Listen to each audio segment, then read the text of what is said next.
knew you were going to be a single mom, and you didn't really want to be, and you found yourself in this relationship. Would you tell us a little bit about like the beginnings of that? You don't have to go too deep into it, but just like how Yeah. did it start? Where were you? How did you meet? Maybe even. I don't think I know that Yeah. part. Yeah. I always knew I wanted to be a mom. And when I found out I was pregnant, like there was no question. Like that was my path. I was super excited about that piece. I had met my ex-husband about 6 months before I got pregnant. And we had just met at an open house. I was doing staffing back then, and he was part owner in a company that we were doing staffing for. We just met at their open house. We had chit chatted off and on for like the next 6 months, but never really started dating or anything. And then after I got pregnant, he had asked me out in February that year, and we went on our first date. And I would love to say it was like a totally swept me off my feet kind of thing. But at that point, I was, I think, in a little bit of a vulnerable state. I would have said out loud to people like, I never, um, I never would have like wanted any other path for myself except for to be a mom. But there was this piece that I think like this standard that I had, or an expectation that I had, that I wanted to be able to provide the family for my son, my unborn child, because I didn't know it was a son yet. But and so the prospect of being able to do that with him was something that was appealing. And it wasn't that clinical back then, right? But in hindsight, as I'm thinking through this, like there was definitely a missing piece, and that was a huge thing. I wanted to be able to provide the family that we all see uh, on social media, the family that's all put together, the mom, the dad, and um, yeah, I think it was interesting to work through that, and not back then, but now see the things that maybe happened. I think that there were some confidence issues in my ability to find like true love at that point. Worried that, who's going to want the single pregnant woman with someone else's child. Um, he never really blinked at that. So I think it was natural for us to start dating. And then Mhm. shortly thereafter, we got married, very shortly after. Yeah, yeah. So it seemed like it was like, oh, this has lined up perfectly. Why not? Let's go Yeah. for it. You Yes. seem like a nice guy, and you don't seem to care that have this child coming. You're willing to raise it and give it his last name too. Was that correct? Yes. Yep. And so it seemed like it was just going to be wonderful. I'm sure you had lots of hopes and dreams of what that was going to look like, Yes. and wanting to be a mom and all of those great things. And you were already successful in your own right. You had your own home. You were finishing up an MBA. Is that what you were doing at that time? Yeah, yeah. Or So had I you? was working full time during the day, and then I was taking night classes to finish my MBA that I finished right before he was born. Mm-hmm. Mm-hmm. Nice. So from what I understand, you guys met and kind of had a whirlwind. You're together for a few months before you got married. Is that correct? Yeah, yeah. So we were only together 2 to 3 months before he said, "Oh, hey, we should get married." That was the proposal. Um, and then the the wedding happened in July that year, so we started dating in February, and just 5 months later, in July, we were married. It was a very, very quick process. And then my son was born in September. Mm-hmm. Awesome. And so I know that the topic that we wanted to kind of discuss today was how someone that's like so on top of things, you're a high achieving woman, you're working hard, you understand a lot of things, can kind of get caught up in a relationship. I think we call them situationships these days. Yes. That's not quite ideal. Like you're not quite in a situation where you can say, "Hey, I'm needing help. I need some assistance. Somebody come like save me. This is an abusive relationship." It's more like things are going on that aren't quite right, and you're like not sure how to name them. And Yes. it takes a while to get to the point that, hey, this should not be acceptable. This is not safe. This isn't probably where we should be. So, do you know how far into your relationship you were before you started to really think, this isn't right? Like, what do I do? How do I get out of this? There were some early signals that I remember, things that I don't remember the exact time in this, but it's in the first couple Mm, of years. It might have even been the first year, but I remember us, having dinner with my family, and an incident had happened where it had actually gotten physical, and he had been very, very upset that night.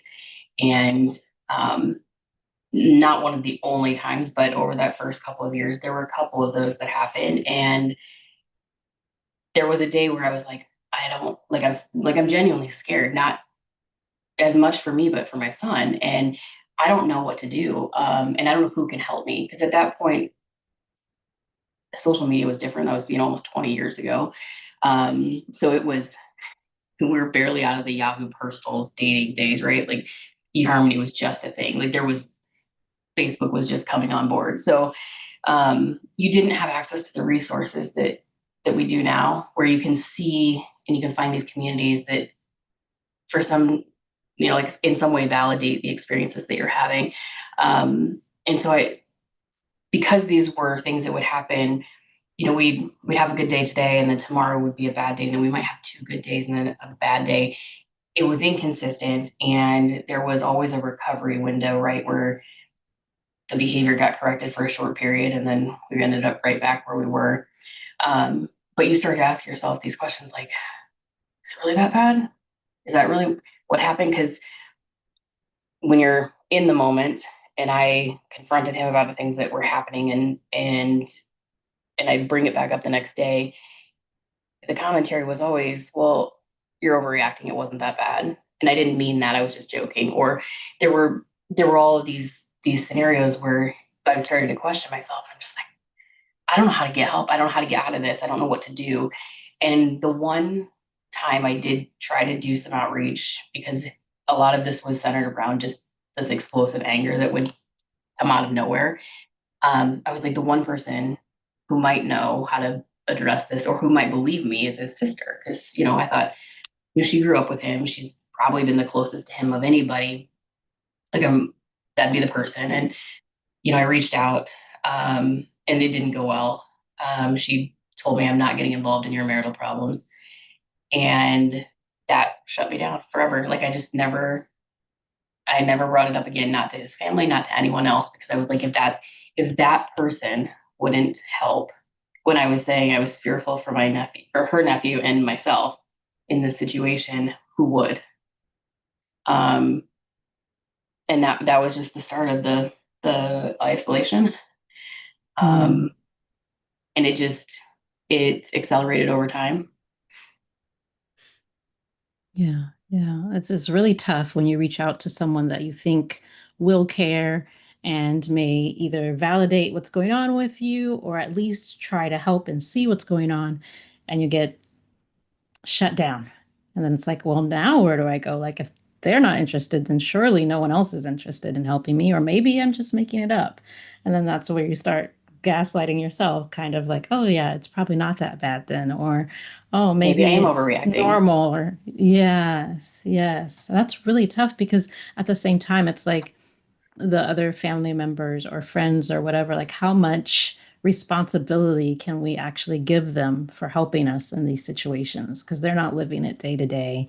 Sometimes they don't have the tools or the words, and they really just genuinely like, I don't want to get involved. I don't even know how to.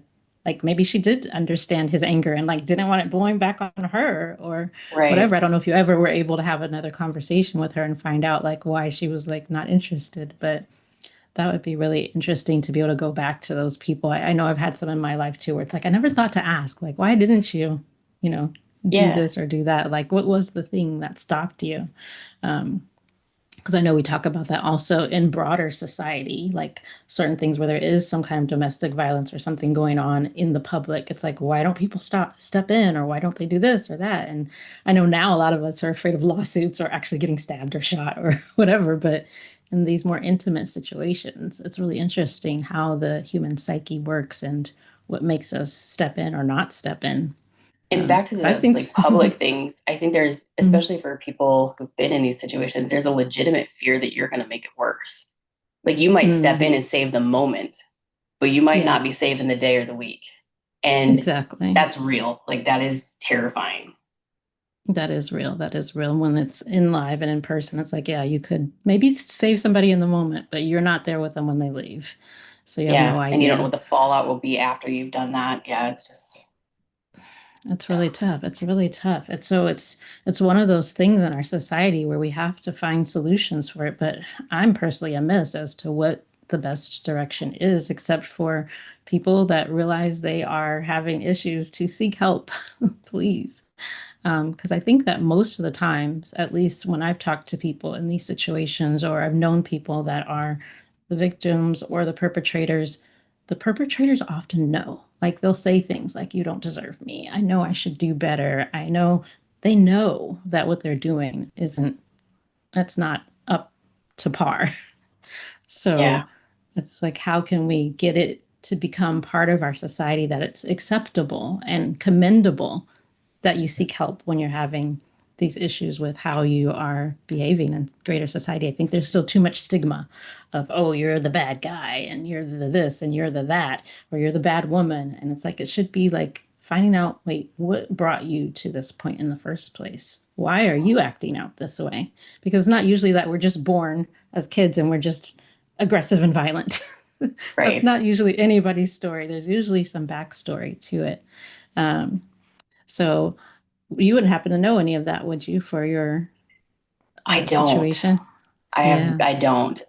There was one incident with his parents very early in our relationship where I remember it was in the first house that we lived in together, and um, they him and his dad were painting the interior of my garage, and I remember stepping out, and I'm super pregnant. It's super hot that day, and I step out into the garage, and I hear his dad speaking to his mom in a way that I was just appalled by, because my parents did not speak that way to each other. It was the tone, it was the words, it was just, it was super demeaning. And I remember turning to my ex-husband and saying, if you ever speak to me like that, we are done. And that was in the first 2 or 3 months we were together. So Mm-hmm. that's how quickly like you pivot from, like, I knew it was wrong back then. And Mm-hmm. I mean, that was so early. And then you start to tell yourself, oh, well, you had a bad day today. And you start to make excuses. And then you're so ashamed of the fact that you're making these excuses that like it just compounds over time, that the shame, the embarrassment, the, the lies you're putting out there around you, because you're living this picture perfect life outside of the home. What people see is very different than what happens behind closed doors a lot of times. Yeah, yeah. So everybody else on the outside of society would have looked at your family, and how do you think they would have described your family? Totally normal, just like a happy, normal family. Like parents were both engaged. They didn't understand the work that went into getting both parents engaged in every activity and getting both of us there. Um, they would have seen a couple that laughed together, that vacationed together with the kids, without the kids. Um, but there's a cost to all of that, and it was the physical and the mental load that fell to me to make sure all of that happened. And then you live a life where you're just upholding that image. Um, and there comes a time where it's like really, really freeing to not have to do that anymore. Hmm. Yeah, yeah. Perhaps you can bring the listeners into some of the stress of what it's like upholding that image, some of the things that you felt you needed to do as the mom, as the wife, to keep that facade going. Yeah. Um, it was orchestrating everything. I got to a point where it was there was this incompetence that came from him, and it wasn't because he was actually incompetent. It was a choice to choose to be incompetent about everything from um, the bank accounts. Just it was like in his mind, if he didn't know what was in the bank accounts, we could use whatever money he wanted to use because he didn't know. So then if we overdrew an account, or if there was an issue with money, or I had issues paying the bills because I paid all the bills, that was my problem because I didn't give him access to the bank accounts. Um, Even though we'd done that multiple times. The doctor's appointments, the kids' schedules, their activities. We got to a point where I was literally putting that on his work calendar for him, on a family calendar. Um, and a lot of times it was like I was picking him up at work to get him to that activity, or picking him up at home to get him to the activity. So it always looked like we were showing up together, We had orchestrated that together. I mean, it always looked normal, but I think the thing that people don't see is what it takes to make that happen on the back end. And that's, one miss. I forgot one activity, or I double booked something, and it was literally the end of the world. And it always falls on the person who's doing the orchestration. So um, there was a ton of pressure day to day to keep that all like in sync, make sure all the teachers at school were taken care of, and we had done everything we had to do on that front, that each kid individually was taken care of, and had their life in order. And then yourself, which is always the one that comes last. So then you've got your spouse that you're managing and taking care of, just like you do your children, literally to the same degree. You're making their doctor's appointments, you're managing their medication, their schedule. It's overwhelming to manage all of that while having a career and while trying to be a human too. Oh, yes, definitely the human part for sure. Like remembering you in all of this is so hard, I'm sure. Joining us today is Christine Dillard, and she is the author of The Truth She Showed Me. And this is a personal story of surviving coercive control, gaslighting, and abuse inside a high functioning marriage, and then reclaiming that identity, voice, and sovereignty on the other side. She's a director at a Fortune 500 and an MBA graduate, and her work gives women the language to name what they've been surviving and the permission to stop wondering if what happened to them counts. It does. Fierce grace and quiet power.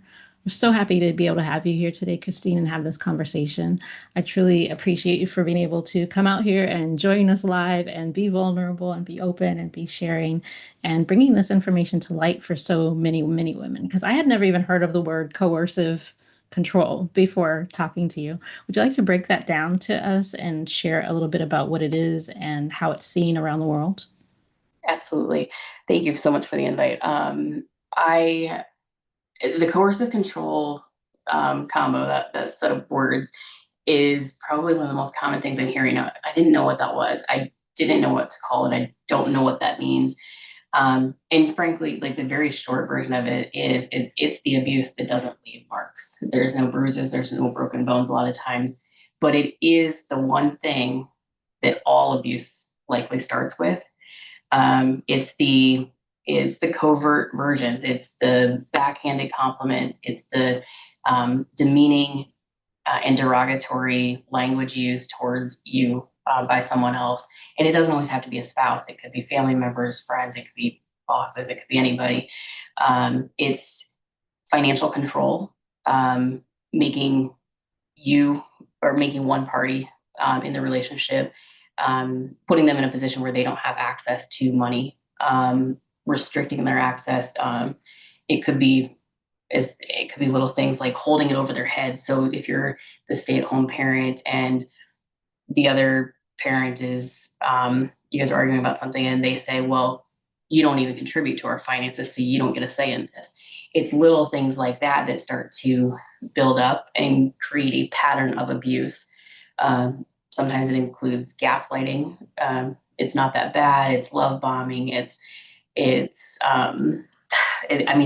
runs the gamut of different forms, and it's super complex. And that's, I think, why it's so hard for us to distinguish as a society, and maybe why it's getting so much attention right now.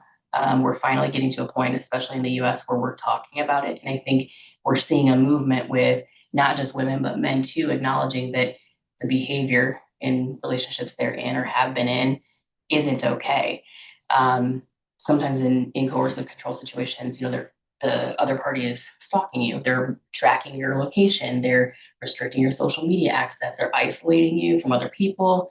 It can come up in the form of, don't involve other people in our problems. That immediately shuts down your ability to have any kind of outlet to get through the things that you're going through. And if you do shut down that outlet, you've closed that door to the one chance that you had to maybe get someone to see the things that are happening. And that one's super common. I actually heard that one as early as this morning from someone. Just it's not just a private situation, right? Like there are things in a marriage that should be private. Abuse isn't one of them. When we look across the world, and you asked about kind of like the landscape of this, Australia in the UK and Canada are starting to recognize this and actually criminalize it in the judicial system. And they're quite a bit further ahead than us. They're probably maybe even 5 to 10 years ahead of the US. Um, but I think the thing that we have in our favor at this point is momentum. They've kind of started the path, but to get in, specifically in Australia, to get to the point where this was starting to be recognized, and it's not recognized throughout the entire country. It's not treated the same throughout the entire country at this point, but the catalyst was a devastating moment, and it cost the lives of a woman and her children burning in a vehicle. There was no pattern and there was no formal documentation of physical abuse before this happened, but there was coercive control involved and there was covert abuse, and it ended in these this family losing their lives because of it. And that was the catalyst. Like it would be really great if we don't have to go there. There's been enough of that loss. So I'm hoping the more that we speak about it in things like this in these forums, that we give people the words to be able to talk to it, and we make it I don't know, normalize is not the right word, but we make it more um, recognized throughout judicial systems, through with lawmakers, so that we can start the trend of protecting survivors better and giving them the resources they need to get out. Yeah, yeah. That's truly important because, like you said, you don't have that pattern necessarily of violence or any documentation that something is going on in order to protect yourself or maybe get restraining orders and all of those things. And then the final act is the final act. And that's unfortunate. If it can be prevented, we should be doing what we can to prevent it. So, that brings us to the point that in your own story, you were married for, was it 17 years? Yeah, And you didn't experience any actual physical violence upon your like personal body or your children. No one was ever actually hit or anything like that. Is that true? Or was there there was some? there were a couple instances. The worst of them that I can remember. Um, my I always said in those early days when I knew that this wasn't what it was supposed to be, I always said if he just hit me, I just sometimes I remember praying he would just hit me because I knew people would then believe me, and I think that was maybe a false expectation, frankly, because I think there's a lot of times where that does happen and we still don't believe it. But back then, that was what I thought. If he just hit me, and if I just had a black eye or a bruise, I would have the ability to leave. And when it finally did escalate to that point, um, somewhere midway through our marriage, I hit my head on a door frame. Like we were having an argument, and I recall him stepping towards me, and my head hit the wood door frame. I remember thinking, "Damn, that hurt." And I have a 8 hour black space from that point to the time I woke up the next morning. So I have no idea. Like I don't know if he hit me. I don't know if he pushed me. I don't know what happened. I know that he was the reason I hit my head. But what are you going to do? I remember that next morning knowing exactly what happened. My body knew what happened, and thinking, well, there's not a bruise. So what am I going to do? Go to the doctor and say, hey, I hit my head last night. And they're going to say, how did you do that? Well, I think that's not going to get me anywhere. All that's going to do is escalate my situation at home, because now I've accused him of this publicly and it's now been documented. And that's if the doctor believed me, right? There's no way I can file a police report because the same thing's going to happen there. They're going to ask questions that I can't answer. And then it becomes a he said, she said, and I have the memory blank, not him. And so it doesn't matter what I said at that point because I have a black space that I can't recall. And I think it was terrifying the next morning. And it has stuck with me as one of those things where, like I prayed for you to hit me. And then when you did, still couldn't do anything. And I think we just don't understand how complex it really gets for people. when they're in these Hmm. situations, and the reality of thinking through these things, because there's not, you can't argue the things that I just said about if I had gone to the doctor, even if there was a concussion, we still can't explain it. We cannot Hmm. definitively say this is how it happened. And even if I could, we're still his word versus her word. And there's no Hmm. pattern up to that point. This is the first scenario where I would have gone in. So it's not as simple as saying, report it, go to the doctor, leave. It's just not that simple. Yeah, yeah. It never is, especially when it comes to dissolving an entire family. So you've got your two kids. What would you say like a normal Tuesday looked like in your home, if you were to describe a regular day? Um, just a normal, like it was probably like many other people's lives, like the rest of Hmm. the world. I'd wake up in the morning, I'd get my workout in before anybody else was awake because that was my time. I'd be home before I had to wake the kids up. I'd get them all woken up and fed for breakfast and off to school. His routine in the morning was he showered and went to work. We had very different morning routines. Um, for most of our marriage, I worked outside the home, but for the last few years, I did work from home, but I still had a job that was full time, and was responsible for like the to and from school. So I would coordinate my breaks throughout the day to make sure that I could do the two drop offs in the morning, the two pickups in the afternoon. I would help with homework at the end of the day. He'd get home sometime around dinner time. Um, we would, it'd be hit and miss on the dinner, the evening. I would feed the kids typically before he got there. Sometimes it was just easier to have everything taken care of before he got home. And then the evenings were quiet. A lot of times he sat on the couch next to me for hours on his phone, never really looking up. It was lonely. An average Hmm. Tuesday was lonely. Hmm. Just quiet, going through the motions, like a lot of us do. 100%. Yes. Yep. Just Just going through the doing the things that we had to motions. do to make it to tomorrow. Mhm. Getting things done. And then were there particular things that kind of you knew what the triggers might be and you knew what the blowback might be, so you tried to avoid those specific things, or was it just always you never know what's coming and just always No, bracing yourself? you definitely learn over time. There are things that very, very early it was, if it was something that kind of put him out, it was extra effort for him in any way, took him out of his normal schedule, like if it was a last minute, hey, can you pick up the kids? Like that was stuff that wasn't typically explosive, but it was inconvenient enough that there was a penalty for it later, a consequence for it later. So it became easier for me to just do those things and not ask.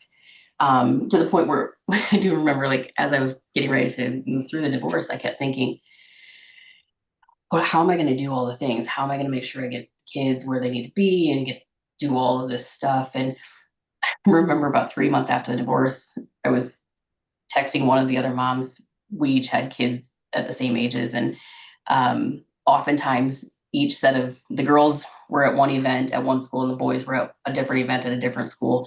And so we always, her and I always coordinated so that I took pictures of the girls, she took pictures of the boys, we swapped. So it was like we were both there, but we weren't.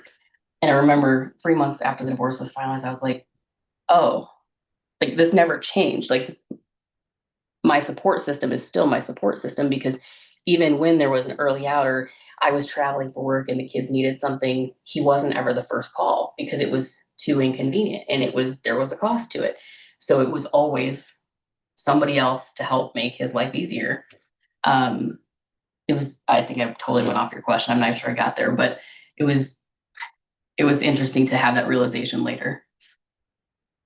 No, no, you're fine, definitely. Just taking us into kind of the things that you did to manage the situation. So you covered that. And then how did this affect you at all with your job and working and trying to keep all of those things together and separate from what's going on at home? I tried really hard not to let that show up at work, because that was the one place I did feel like I had some control and where I wasn't failing most of the time. Um, and ultimately, that became my out. Like that was the way I got out, was through work and through replacing income and things like that. So um, I would tweak my schedule so that I could be there early mornings and I'd work late nights. so that I could compensate for the, hour and a half that I was gone throughout the day to do pickups and drop offs. But it came at a cost, right? Like I in my children's young childhood, I spent a lot of that time working because they were, when they're younger, there's so many other things. There's doctor's visits all the time. There's sick days, all of that kind of stuff that there's so much more of than there is when they're teenagers. And I'd compensate for that by working at night. And so I missed the time in the evenings with the kids because I was so busy offsetting the hour or two I missed during the day. And that is one of those things that like sits with me that I totally regret now. I just wish I would have had that time. Yeah, yeah, I could understand that. And that reminds me, not to get too much into the kids because that's their own story and their experience, but being someone that came into your life while you were pregnant and knew you had a child on the way by someone else, did he show up in your life or in their lives as that father? So if you're out working late in the evening, was he doing things with the kids? Did they have a active, like, father son, father daughter kind of relationship? Um, if it was coordinated for him, yes. Um, like for example, he was a flag football coach for my son in the early years of flag football, so elementary age. Yes, as long as I got the whole family to flag football and made sure that we didn't have a missing cleat so that that wasn't a meltdown in the house before we got there. I mean, and some of that stuff might feel normal, right? Like that happens. We get irritated with kids, whatever. But this isn't that normal. This isn't every Saturday thing that we're preventatively getting in front of this kind of stuff. So the perception from the outside would be yes, that he was active and engaged. But when I would travel for work and I'd be out of town, I would orchestrate another person to be in the home with him and the kids because I learned very early on that if I didn't, I would pay for that through phone calls and text messages and the anger when I got home because something didn't go perfectly because I didn't have the dinners made, I didn't have the laundry done while I was out of town. So or the kids had a bad day and he had to manage that. So again, like very early on, I started having either his mom stay at the house when I was traveling or my dad come in and stay at the house under the guise of, that way you don't have to leave work. They can do the pickup because he worked till 5:30 most days and the kids were out by 3 or 3:30. And so I just was like, well, then you don't have to leave work for that 3 hours for 4 days while I'm out of town. Um, so I enabled some of that behavior. But if I hadn't, we would have had a very different situation. Yeah, so more of the managing. You're a great Yeah. manager. Uh, yeah, it definitely teaches us some skills early on when we're Yeah. dealing with other personalities and finding out how to fill those gaps and to strengthen and fortify our situations to the best of our abilities. It's a useful skill, but it has to get exhausting, right? Can you tell us a Yeah. little bit about that? Where did you start seeing maybe the cracks in yourself from upholding all of this? I started seeing it in my health. Um, I was I didn't recognize the signs early on for what they were. I assumed that I was just anxious and stressed, and it was just life, and this is how everybody lived and what it was like. Um, in hindsight, now you can see the pattern of it wasn't just a racing heart, it wasn't just sweating hands, it wasn't just weight gain that you could never get rid of, no matter how much you worked out or how much or little you ate. Um, it was just it was all signs, and I didn't listen to them. And the more I didn't listen to them, the louder they got. They got they came in the form of high blood pressure and autoimmune diseases and high cortisol, all of these different formats. And if I was going to share with people this one piece of advice, like start listening now, because at some point when it gets real loud, things get scarier. Like the consequences for not listening to your body get harder or easier, or excuse me, harder to manage. They get more life threatening in some cases, right? Um, I wish I would have recognized some of those for what they were back then.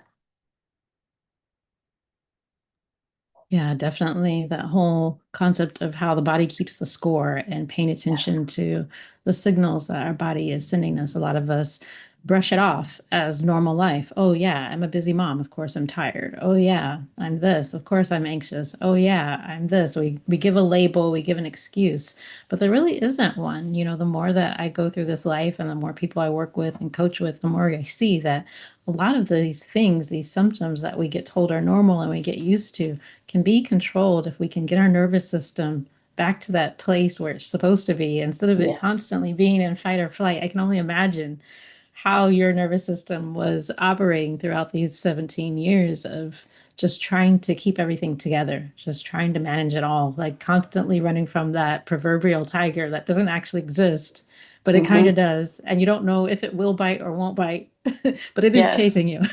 Yes. Yes. Every day. So, yeah. Uh, Yeah. it's So, nice, like on the other side. It's not easy to get to the point where you can recognize the piece for what it is. I mean, it's real hard to adjust because that's not what you know. It's not what your body knows. So when you like start to slow down and you start to invest in yourself, you feel guilty because you're taking time away from your kids. In reality, you're probably actually giving them time back with you. When you start investing in your mental health, they see that. They see the benefits of that. They get to live it real time. They see how you prioritize and they learn those behaviors, hopefully. And hopefully that reinforces like the positive path they'll put themselves on in return. Um, it took a long time, but now my favorite thing to do is just be alone, because it's peaceful. Like whether it's on a walk outside for hours in the morning or it's a Sunday afternoon, I don't need TV. Like that thing never gets turned on, unless there's a kid in the house. Like I like to just be, and it took a long time to get there. yeah, yeah, definitely that feeling of just being able to just be and just do nothing, really do Yes. nothing is like, I can't even describe it. Once you've been in that state for so long and your body knows nothing else, you're always fine. I'm sure you were fine when a lot of people asked you, like, how Yes. are you, Oh yeah. Christine? I'm fine. I'm Fine. fine. Yes. Somebody asked yesterday, like, what's something you should look out for? That is what you should look out for. Anyone who says I'm fine, it's fine. Everything's Mm-hmm. fine. Especially when they do it sarcastically. Like that is a huge like. It might not be this situation, but they might need an ear. Um, Mm-hmm.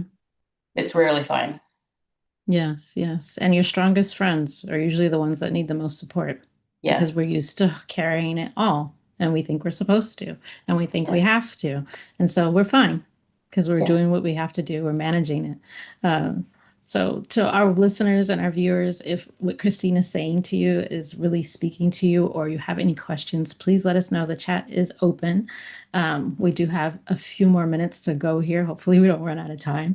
But this situation and this conversation, I think, is so valid because we do have a big issue around the world. It's not even just the US with people not feeling safe in their own homes. And if any place should feel safe, I think your home is the one that should feel safe. So if we can do more to help more people feel safe in their own homes, safe in their own bodies, even, Yeah. um, I can't think of anything more valuable that I could possibly do or share on this channel, from this podcast. So, um, yes, as we have a few more minutes to go. So you touched briefly on the knockoff effects, or what I like to call generational health. Basically, how what we do as moms passes down to our children and how they see what we're doing. Um, were there any other things that you might want to share with other moms about how we're showing up and how that passes on to our children and things that we could do to help support ourselves that would also support them? Yeah. I think when I in my mind, I always felt like if I even if my ex-husband got upset with one of the kids, if I could turn it so if I could intervene so that he'd get mad at me and take that heat, then I'm protecting them. And I always thought that was true. And I wasn't. And I didn't. Like we do the best we can with what we have, right? Knowledge wise, in the moment we have.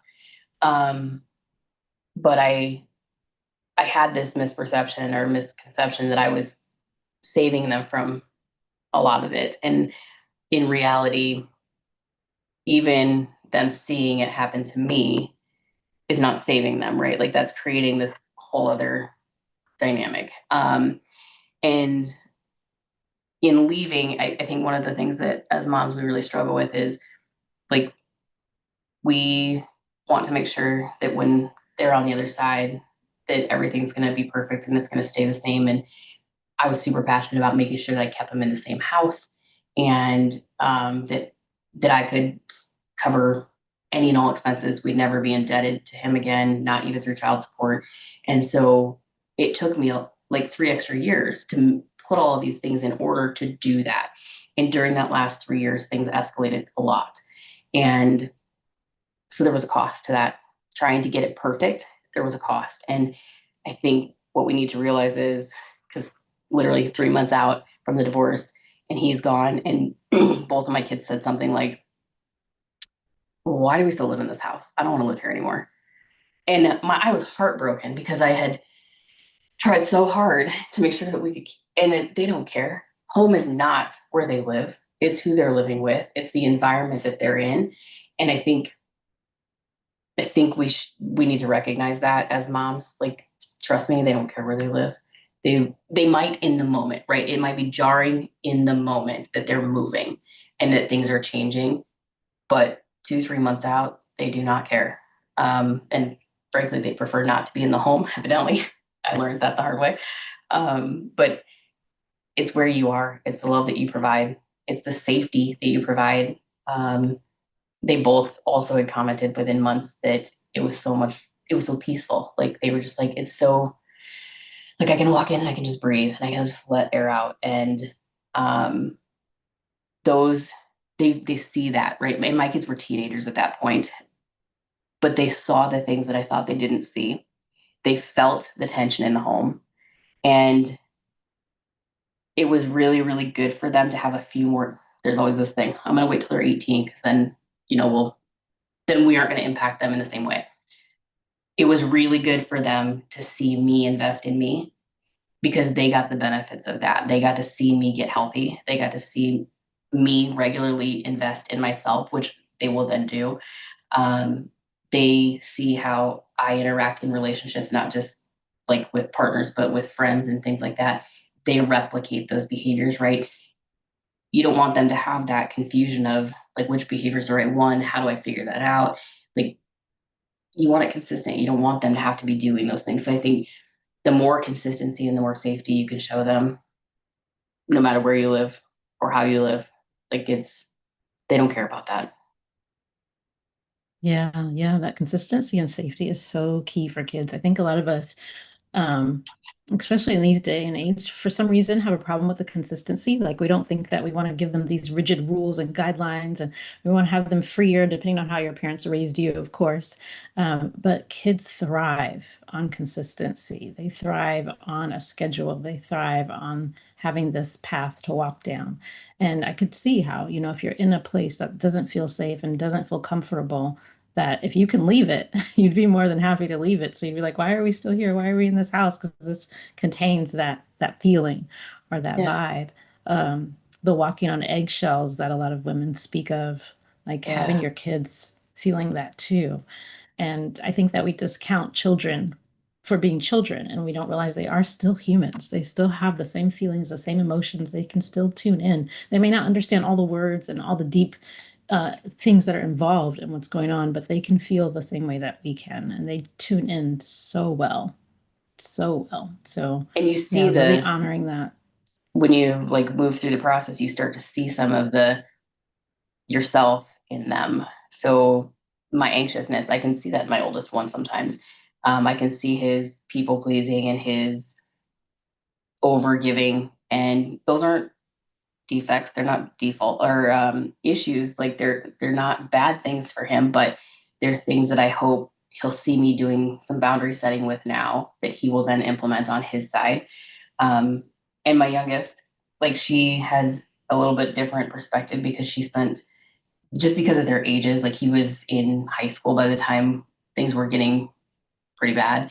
And so he had a job, a girlfriend, car, like so he was home less. And my daughter was, not driving. She was 10 to 12 in those last few years. And so she witnessed a lot more of the dynamics between the two of us. Um, and I think like her behavior now shows that. If I'm up and doing something, she makes sure that she chips in because she saw so many times where nobody did. And like, I love that they have that awareness, and that they're taking some of these really great things.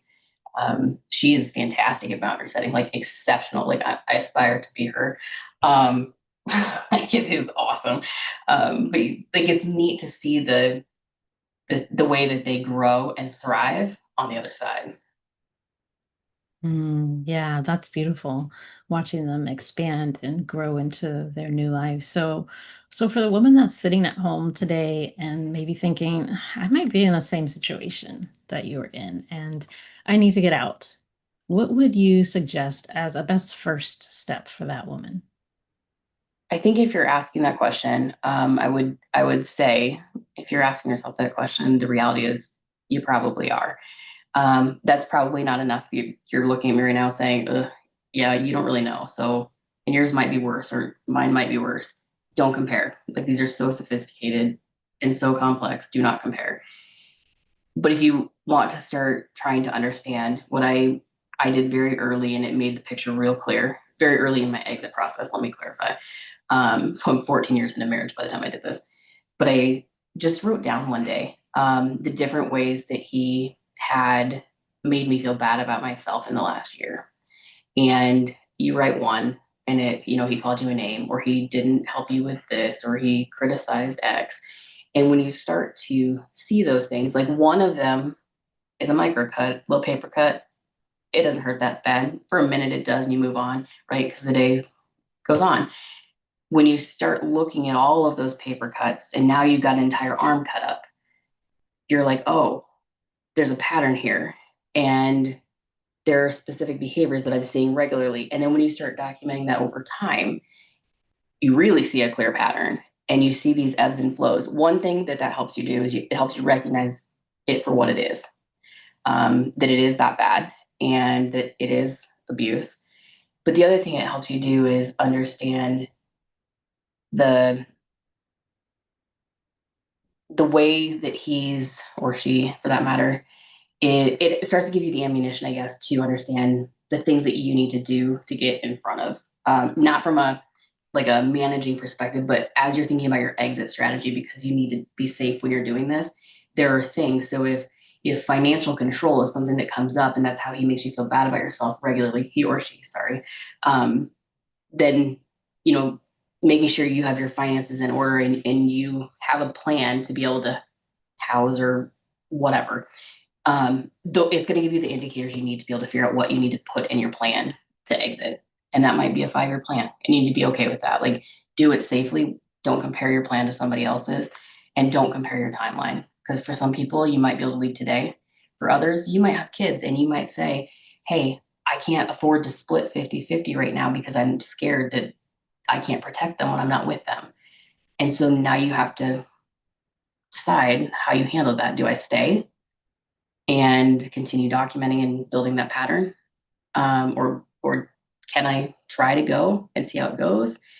For every person, that is different, and so just know that it's not going to be the same. But do start documenting the pattern.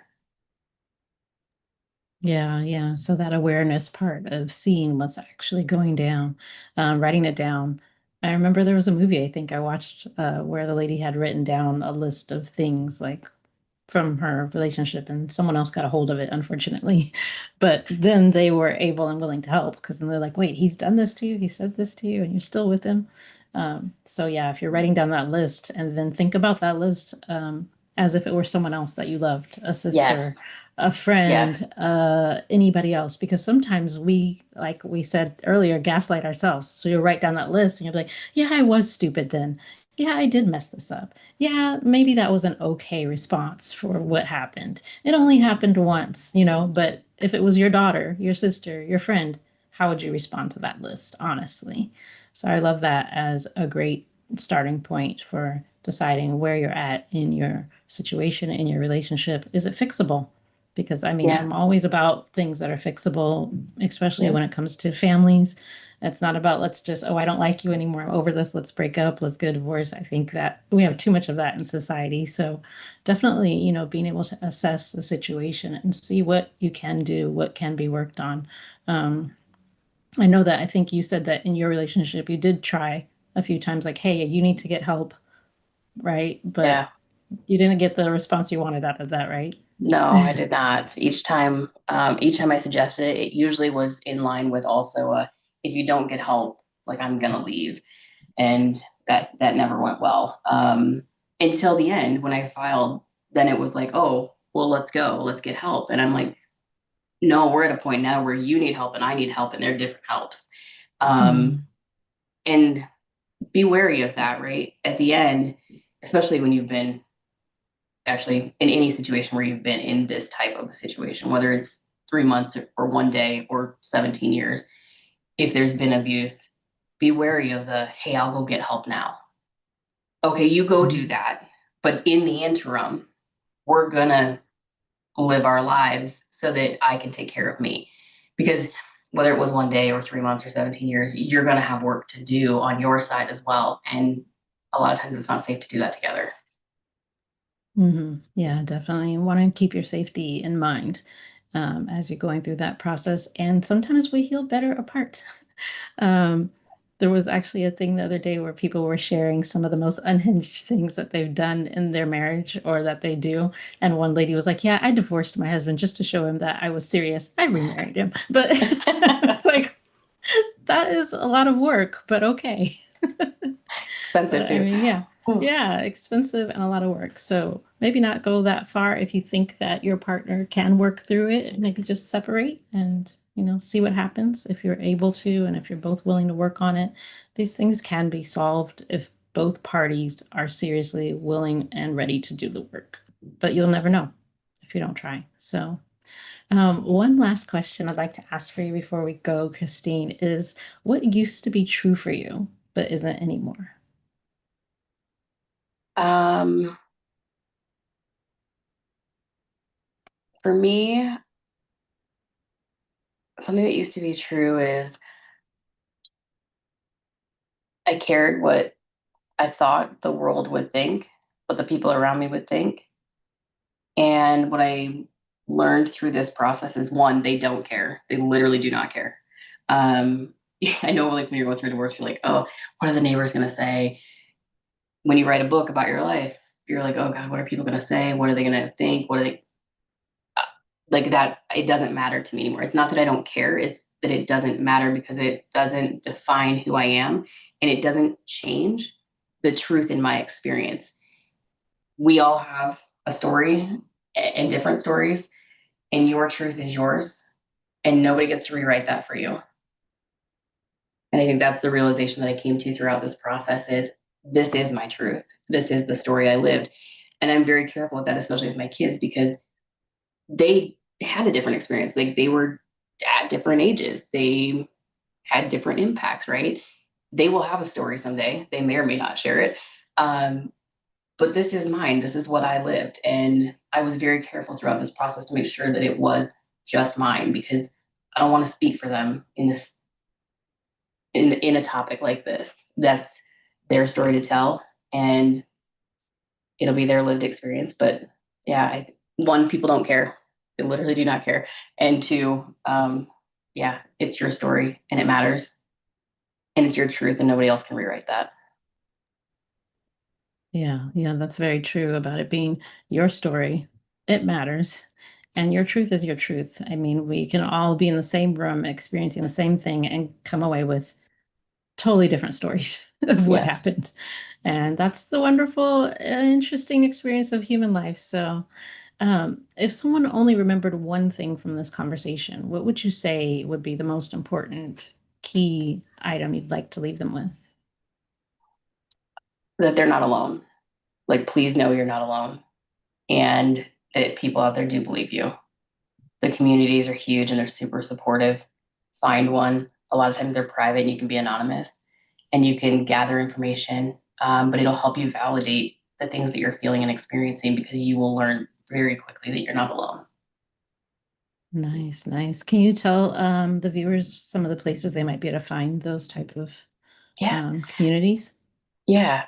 So any of like if you do hashtag searches in any of the social media platforms, Facebook, Instagram, TikTok, like the domestic violence survivor topic, DV survivors, anything along those lines, if you're looking for kind of that covert like social media platform where you can kind of just do some research and some looking, there are extensive numbers of community resources that are local that are willing to help. If you're in a situation where you want to get out, like now, there's a domestic violence railroad that is set up out of Washington that will help people get away in the moment. It's a network throughout the US. So do like internet searches will get you there, but just know that a lot of those look for the ones that are private so that you know what you're viewing and where you're commenting that other people are not exactly seeing that. Because I think that will make sure you stay safe during that process. Mhm. Yeah, definitely.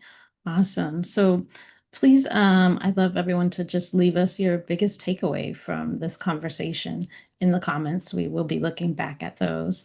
And I really, really appreciate having you here with us today, Christine. And we will come back later on. I know you have something brewing for us later on in the fall, and we'll share that with everyone then. So thank you so much to everyone for joining us today for this episode of the Harmony Principle podcast, where we share ideas that help you return to rhythm.